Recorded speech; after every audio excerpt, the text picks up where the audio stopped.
Police in Boulder, Colorado say several people were injured, one critically, during a peaceful march, bringing attention to Israeli hostages held in Gaza. NBC's Alice Barr has the latest from Washington.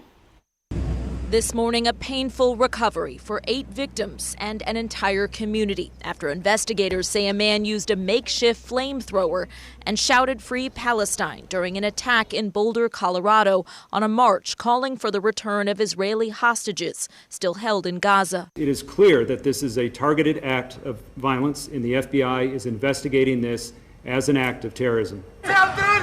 Videos from the scene show a man shouting and waving bottles filled with some kind of liquid.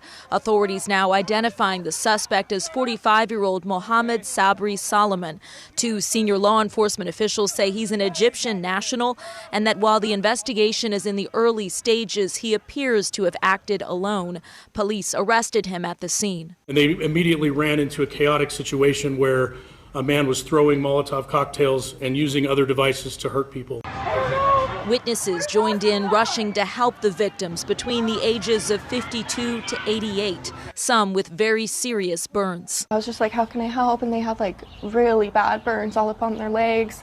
And then I went over to this other grass area that was like right by the front entrance. And there were some people, there was another lady on the ground with really bad burns on her legs, just like screaming.